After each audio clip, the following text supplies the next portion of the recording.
Good morning, मैं हूँ David Mamnani और आज के ट्यूटोरियल में हम क्लास आईडी और कुछ एलिमेंट्स के सेलेक्टर पढ़ने वाले हैं जिसके बेस पे हम कोई इवेंट परफॉर्म करने वाले हैं। जैसा कि आपने देखा कि ये पिछली बार हमने ये पढ़ा था, इसको हम इरेज कर देते हैं और अब इस बार हम देखेंगे कि हम किस तरह से इवेंट्स परफॉर्म कर सकते हैं और अलग अलग सेलेक्टर पे यूज़ कर सकते हैं। जैसा कि आप देख रहे हैं कि यहाँ पर हमने देखा कि ये एक h1 टैग है और मैं यहाँ लिख देता हूँ this is h1 tag, okay. और इसी के नीचे मैं एक पैराग्राफ टैग भी दे देता हूँ और इस पर मैं लिख देता हूँ दिस इज़ पैराग्राफ टैग।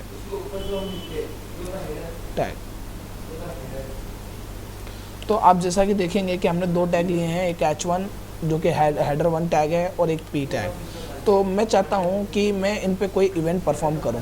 देखिए, जैसा कि मैंने पिछले ट्यूटोरियल में आपको पहले ही बताया था कि ये डॉक्यूमेंट डॉट रेडी फंक्शन को हमें रेडी करना ही पड़ेगा, क्योंकि कोई भी अगर इवेंट परफॉर्म करवाना है तो हमें इसके बीच में ही कोड लिखने होंगे।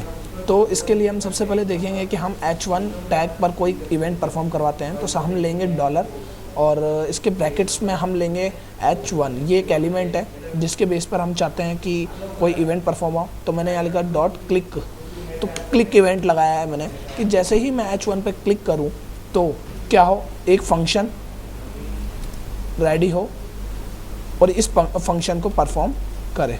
तो ये हमने फंक्शन बना लिया और इसमें आज मैं एक और नई चीज़ बताने वाला हूँ कि मैं चाहता हूँ कि जैसे ही मैं h1 पे क्लिक करूँ तो h1 को मैं फेड कर सकूँ, फेड आउट का मीन साफ है, ये एक अलग से इसकी फंक्शनलिटी है, इवेंट है जिस पे क्या होगा कि h1 ऑटोमेटिकली फेड आउट होने लग जाएगा, ऑटोमेटिकली ये हाइड होने लग जाएगा।